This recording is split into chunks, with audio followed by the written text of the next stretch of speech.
This is Hunter Wade of the Athletes Lounge podcast. I'm here with my guest. Rusty Seymour, North Posey boys varsity basketball coach.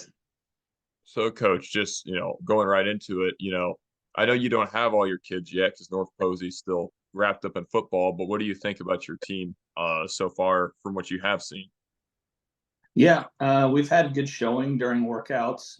Like you said, we're missing some of these football guys, which we're okay with. We enjoy any kind of success with all of our sports, so we wish those guys the best as they go into the sectional championship this Friday. But we've had a good turnout. A lot of younger guys, those guys who aren't in football, have been showing up, putting in some work. We're senior heavy this year. I think we'll have about 8 or 9 seniors on the roster. So, we're looking forward to having a good year. A lot of guys coming back. We didn't really lose much from last year. So, just looking forward to getting going. Honestly, November 6th is right around the corner. So, we're wanting to get in the gym and get going.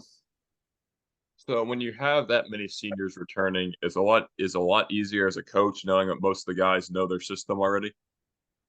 Yeah, we find it to be a little easier.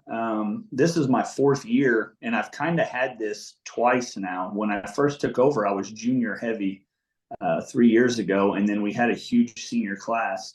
And then we reset last year with a junior heavy class. And then again, we'll be senior heavy again this year. So we've found that it does bring us some success. Having those guys coming back, we're getting them a little bit of playing time as juniors and sophomores, and it's been easier to maybe get started. And in the situation we're in now, honestly, with football, if they keep winning and we have that, I'm not as worried about it, knowing that these guys coming back have already played in the system, know the plays, know our philosophies and what we want to get done. So, for the kids that you do have right now, what's kind of like the normal practice week look like, or what's the preparation level right now? We do a lot of shooting. We'll shoot a bunch. We really stress defense, so we'll push some of those in our workouts and kind of go through some game plans, some different things that we would expect from the kids when games and practices start, just to try to get them caught up. Like I said, we have a lot of younger guys at workouts right now, so we take advantage of this time to maybe get them caught up and catch them up with these older guys, so that when practice starts, we're ready to go. Right now, is there anything that from last year that you maybe struggled with that you're stressing bigger this year? Finishing games, honestly, and some of that comes with inexperience. I only had one guy who had varsity experience, good varsity experience, I should say, last year. We were 14-11 last year, and 6 of our games were 1 possession or less. So we took a couple games, and we had a game in double overtime, and we lost. Ended up winning that one, but lost 6 others that were, 3 points or less. So, that's kind of what we stress. We'll put them in some different situations and let them try to figure out how to finish games. Honestly, 6 games, that's a huge difference. That's the difference between 20-win season and a 14-11 record. So, that's what we're going to push and what we're going to stress for this year. So you mentioned you're 4 years in. You kind of have the philosophy of what you want to do down. What is, I guess, without giving away too much, what is your kind of philosophy on the offensive and defensive end? Defense, we like to play a good, strong man-to-man. We don't really do anything different than anyone else, I don't think.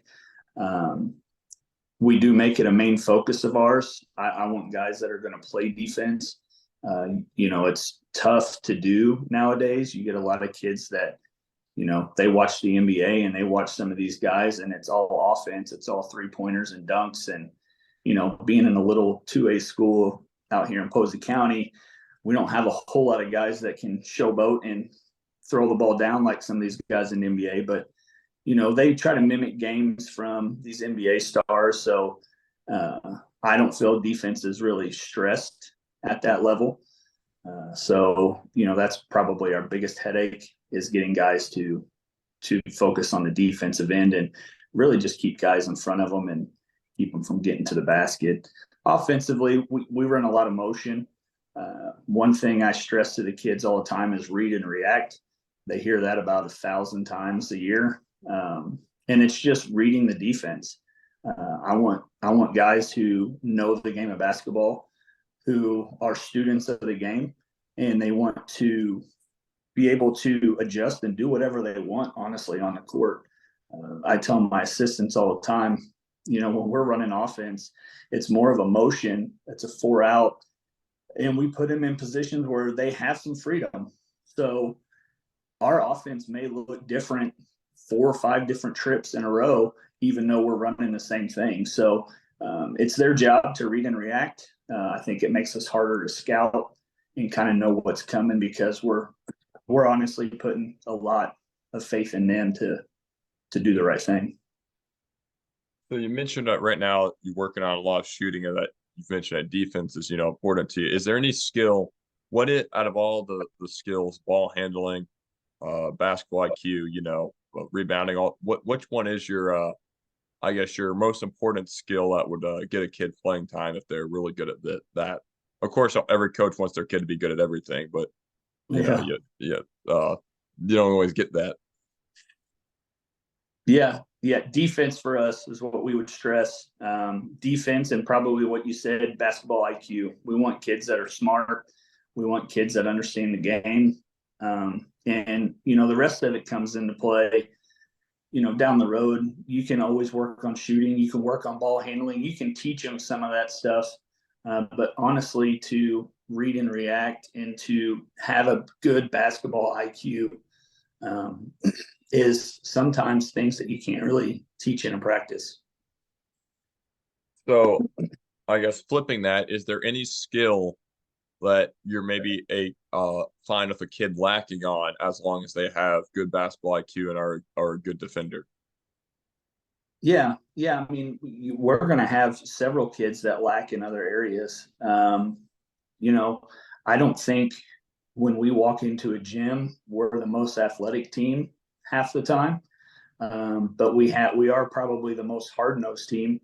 We're going to work our butts off. We're going to get after it, and we take pride in knowing the game and working on the defensive end. Because if the other team can't score, then it makes it a little easier to win. So, we always have some issues with some ball handling and maybe turnovers, especially when you're resetting and starting over every other year. Getting guys experience and learning what to do and what not to do there's always that learning curve. So you just hope they figure it out, and having that IQ, I think, helps a little bit too. So when we've talked about IQ, and when someone, I guess, lacks in just instinctual basketball IQ, is there anything you kind of do to help them, I guess, open their eyes to things they could have done better, or things that, that help their basketball IQ improve? Yeah. Honestly, we make them watch basketball. We talk to them. We watch a lot of film together. We tell them why a lot. I think one of the biggest, I'll say, problems with coaching is a lot of coaches will scream and yell and tell their kids that you need to do this, you need to do that, but they don't take the time to explain why. So that's a big focus of ours too, is, telling kids why we should do it.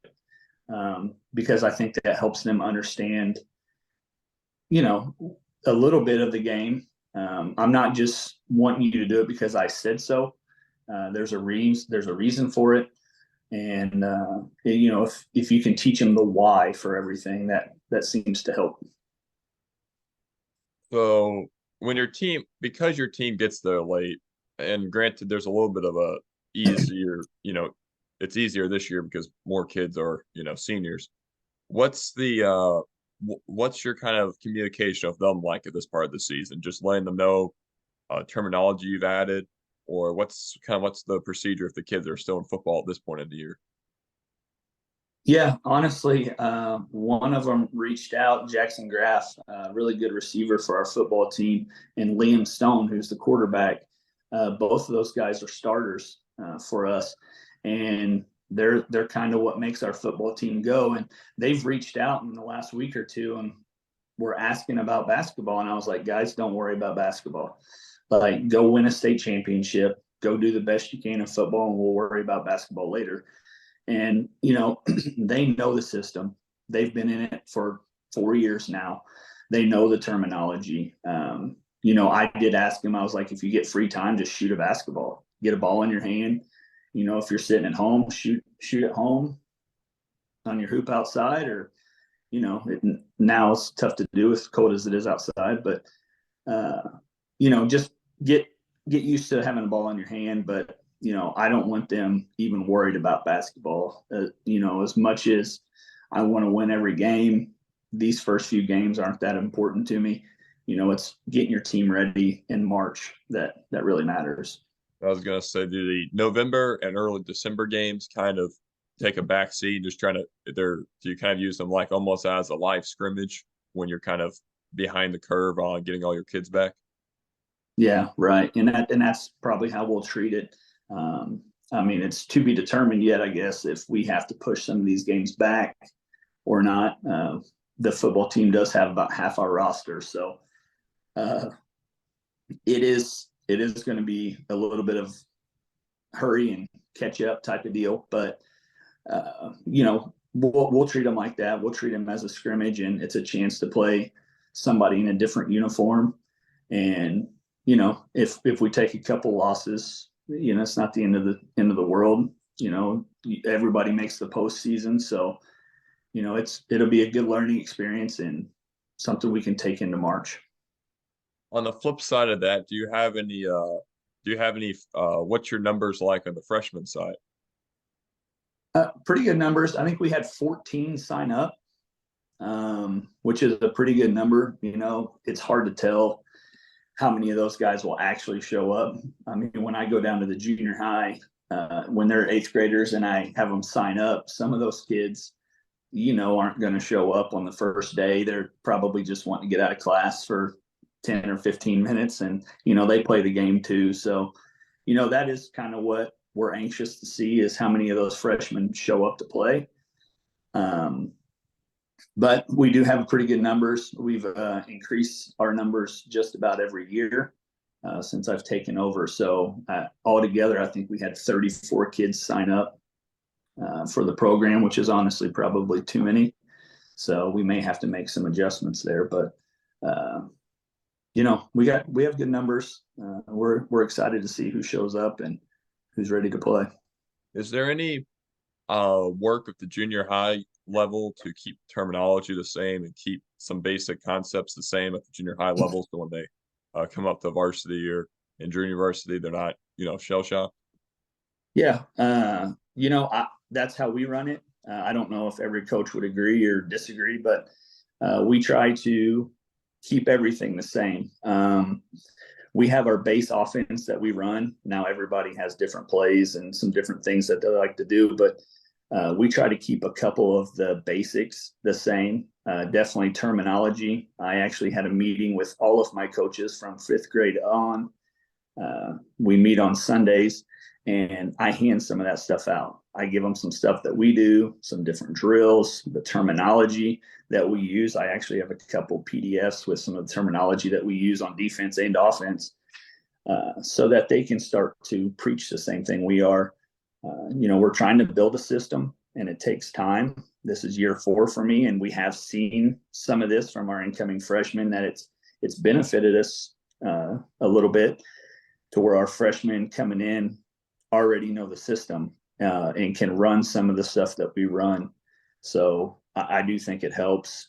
That's in a small school, it's easier to do because most of your coaches, and you don't have as many elementary schools to run around to, and we only have one junior high, so it makes it nice. Is there how much freedom are the players given on offense and defense to I guess I don't want to say make adjustments, that's not what I mean. is your offense kind of free flowing? Yeah, I would say it depends on who you talk to, but sometimes they probably have too much freedom. Yeah. Uh, and sometimes we have to back them down. They're at the end of the day, they're still teenagers. They're still 16, 17, 18 years old. And they're going to make bad decisions. And that's kind of part of it. Like we were talking earlier, beginning of the year, that's okay with me. As long as they learn from it. And that's a big thing, is not making the same mistake twice, learning from your mistakes. That's what we preach. And it kind of goes along with our read and react. They have a ton of freedom in our offense. If Jackson Graff or Colin Ship or one of these guys they have the ball and they think they can take their man, they're gonna make the adjustment and drive, or do whatever it is that they think they can do to put the ball in the basket. So yeah, we give them a ton of freedom. We try to put them in the right place to be successful, and then it's their job to read and react from there. At this point of year, you don't have everyone. You have the JV, you're doing a lot of shooting drills, like you mentioned. How does your practice kind of evolve throughout the year when you do have all your kids? Like, what would the average week of practice look like? We do a lot of drills, and honestly, it depends on if we played on a Tuesday and there were some things that we didn't like. We'll focus on those areas. If we didn't rebound well, we'll do some rebounding drills. If we were turning the ball over a ton, we'll work on some ball handling and some different passing drills. We got no shortage of drills, but we'll usually watch a lot of film, talk about what the issues were, what we did well, what we did bad, and then we'll try to continue to improve on what we did good, and we'll fix what we did bad, so that the next time we play, it's not going to happen again, hopefully. You mentioned that earlier in the season, you're not as concerned with wins and losses as you are, I guess, execution and making sure everyone gets everything. When around what point in the season do you start to, I guess, care more and more about the wins and losses? Usually Christmas time. I kind of divide our season into two halves. We have a little bit of a break. We play in the Toyota Classic. We've been in that for quite a while now. And that's kind of where we want to start seeing some turning points with kids and with our team. I think by Christmas time, by that tournament, you're going to know, or start to have an idea of who can help you, who's going to play quite a bit, and what everybody's good at. So, I think that tournament is kind of where we focus, because after that, we usually get like a 2-week break where we don't have any games. So I think January 8th or 9th is our next game after the 22nd and 23rd. So we get some time off, and we get to kind of split our season in half. So it's, I kind of look for that holiday. I look for Christmas time to where you can kind of gauge who understands it, who's going to get it, and what kind of team you're going to have by then. What have you tried to, I guess, change or implement the most in your 4 years at the program? Probably what we talked about, defense and understanding the game. Coach Howington was here before us, and he did all the right things. I don't think he did anything wrong. But you can just tell kids, they don't understand the game of basketball anymore. I feel like they don't watch basketball. And I think if you talk to a lot of coaches, they would probably say the same thing, at least the ones that I've talked to. You don't have kids that sit down and watch a 3-hour basketball game. They're on their Xbox, or they're on their cell phones, or they're doing something social media wise. And, the attention span isn't there enough to watch, maybe understand the game. I mean, I think there's a difference between turning a basketball game on the TV and then actually watching and learning from it, understanding what offense they're running, what they're doing, how they're cutting, Rotation. what's the defense. Yeah, what's the defense doing? And there's a big difference between just watching it and actually learning from it. So And I don't think kids do that. So I think that's probably been our main focus, is getting kids interested in the game, keeping them interested, and trying to make sure they learn from it. You mentioned that and the NBA is a little bit hard for especially like two A high school kids to watch because there isn't much defense except for select few scenarios. Is there much defense pre-playoff time, and it's designed that Yeah. way. So is there any colleges, or is there any kind of thing that you push them to watch that is basketball related? Obviously, like, you want your kids to watch all the basketball they can, but is there any kind of like a school you push them towards to watch or something? Because college tends to be a little bit more defensive heavy. Yeah, probably no one in particular. We do have several clips of different teams. So my first year in college, I went to USI. Coach Pearl was there. I was a redshirt walk-on. So I like Pearl. I love Pearl's defensive.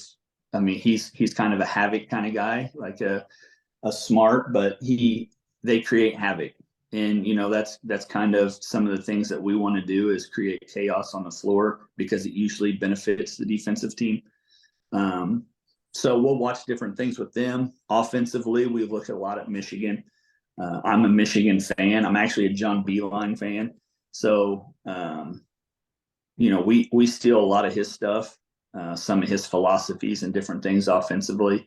But I mean, we look at everybody. It's not, as coaches, we're trying to learn too. So we'll sit and have a game on in the coach's office, and if there's something we like, we may write it down and try to throw it in and see if it works. So, and to be perfectly honest, we've stolen some stuff from different high schools against guys on our schedule. We'll play, some people, and we'll write it down. Be like, oh, we really like that set. That's hard to guard. So we're going to write it down and, maybe try to implement it ourselves and see if we can try to use it against somebody.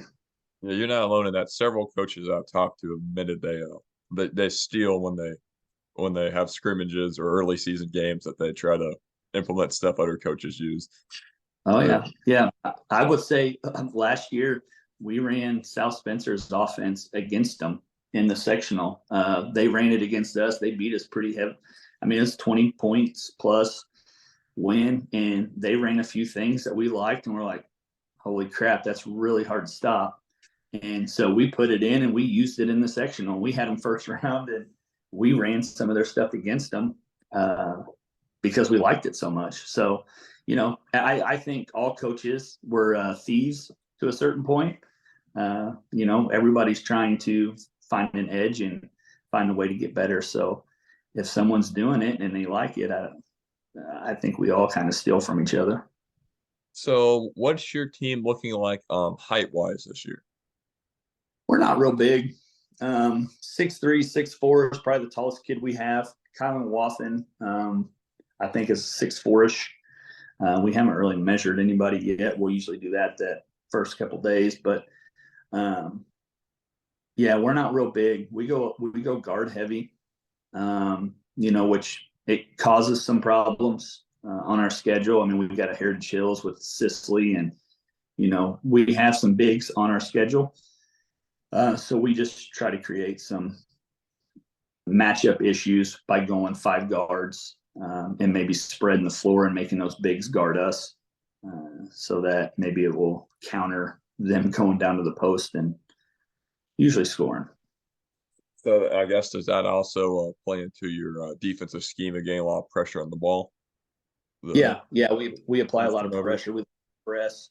So we'll, again, we like to create that havoc. So having guys that are quicker and faster, we like ball hawks. So we're going to send 5 guards out there and create as much chaos as possible, and hopefully get a turnover or 2. How big is teaching boxing out when you have a team that's undersized? It's really important. We play a little bit of zone too. Like, we'll mix it up.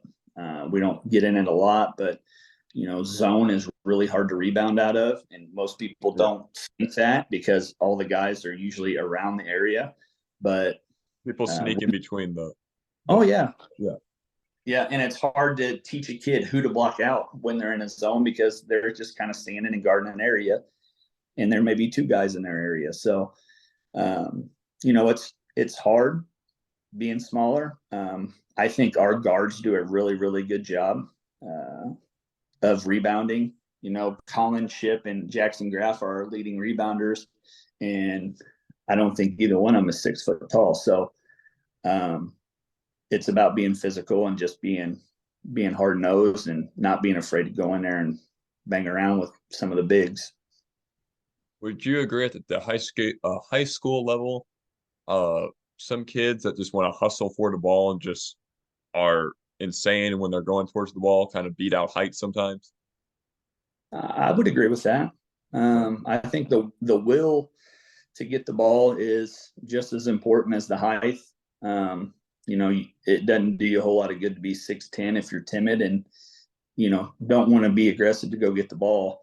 You can be 5'11" and be extremely aggressive and probably rebound just as well as a 6'10" guy. So I think teaching them how and when to do it and to be ball hawks, really, to want the ball. So your openers against Central on November 21st. Yes, the 21st. So I can't even imagine you haven't even looked at anything for them yet, right? No, not really. We're going to, again, kind of wait and see how this football thing plays out. We have what we call a Viking Madness. That was one thing Coach Hallington started here where we kind of have an inter squad scrimmage. And we bring in our grade schools, junior high, and the high school teams. And we bring everybody together for one night and we kind of let our grade schools scrimmage against each other. The junior high, seventh and eighth will play. Freshmen will play the JV will play varsity, and varsity plays varsity. So we set that up. It's a cool little thing. It gets the community out and about, helps us raise a little bit of money. And all that, I guess, to say that we'll probably end up having to cancel some of this stuff. So we're looking, if the team would win on Friday, I think we have to cancel our Viking Madness. And then if they would win the following, we'll probably start pushing some of our games. We open with Central, like you said, on the 21st, but we also play Washington, which is a conference opponent for us. So that's Friday after Thanksgiving. So in which our football players would have a game that day. So, if they continue to win, it's going to be a little difficult for us to get these first few games in. We'll maybe have to push them back into the schedule a little bit, but yeah, we haven't really started to look at Central. We've played them in the past, so we know a little bit about them. We know their coaching staff pretty well. So, there's always film to watch, but we won't really worry about that until we get our guys and know what the schedule is going to look like. So I would say that is it a hindrance to have so many guys at football? But I mean, North Posey football is so good this year. You don't even care about that. It's just kind of fun to see them do their thing, right? Oh yeah, yeah. We want success. I mean, success breeds success, and it doesn't matter what sport it is. North Posey has, I think, made some huge strides with Coach Shank being here. They started this strength program, and they've done some big things, and we're starting to see a lot of that stuff pay off. Our softball team going to state 2 years in a row. Baseball team's always been successful here recently. And now football is starting to pay off. And honestly, the last 3 years for us, we've had 3 winning seasons in a row, which is the first time in school history that that's been done. So, it is starting to pay off. We've been in 2 sectional finals ourselves. So, we don't care. I don't want to say I don't care, I guess, but we want them to win. We want those boys to compete and to work hard, to keep the mindset. They shouldn't be worried about basketball. They should be going to try to win this sectional and compete for a regional, semi-state, and state. So we want our kids to be successful no matter what the sport is. And, we'll figure out the rest as it goes. You mentioned that, the other programs at the school have been successful. Do you go to baseball games and football games and maybe see if any of those kids that don't play basketball would be, athletic enough to, join your team? Oh, yeah, absolutely. I mean, we go we're at all kinds of events. We'll go to soccer, we'll go to football, volleyball. I mean, obviously with volleyball, the girls can't play, but at least not with us. But yeah, I mean, you at North Posey, we're such a small school. There's 450 kids maybe total. So being in the building the last few years, you know everybody. I mean, it's hard not to know someone in the hallway. So you know, you kind of have a pretty good beat on who could play or who could help you and who couldn't. But yeah, we do. I think our school does a really good job of supporting each other, and everyone's at our games or we're at their games. So yeah, it's easy to keep a hand on everyone.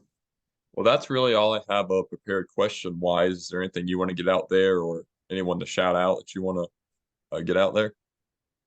No, I mean, we want to wish the football team good luck. You know, we got some new coaches. I say new, they've been around for a little bit. Damon Carden is my JV coach. Jeff Gentile is actually our new freshman coach. Nick Bowler took a little bit of a promotion and went from freshman coach, or we call it a C team. And he's going to be the varsity assistant. And then Kylan Compton's going to help with the C team. So we got a pretty good staff. They've been in the system for a while now. So, you know, we can't do a lot of this without them. Last year I had the heart surgery and actually didn't get a coaching game until January. So, you know, Damon did a good job of stepping in and running the varsity team. And, you know, we have a good coaching staff. We have guys in the program that they know what the goal is. That end goal is to win a sectional. We haven't had one of those since 1966. So we've, you know, that's our main goal, to win the conference, to win a sectional, and then try to advance in that postseason tournament. So these guys are all on board, and, you know, we obviously wouldn't be able to do what we do without them. So I do want to give them a little bit of a shout out. Well, I've been Hunter Wade at the Athletes Lounge podcast, and thanks for coming on, Coach. All right. Thanks for having me. Hey guys, this is Hunter Wade at the Athletes Lounge podcast. Please like, share, and subscribe where you can. Thanks.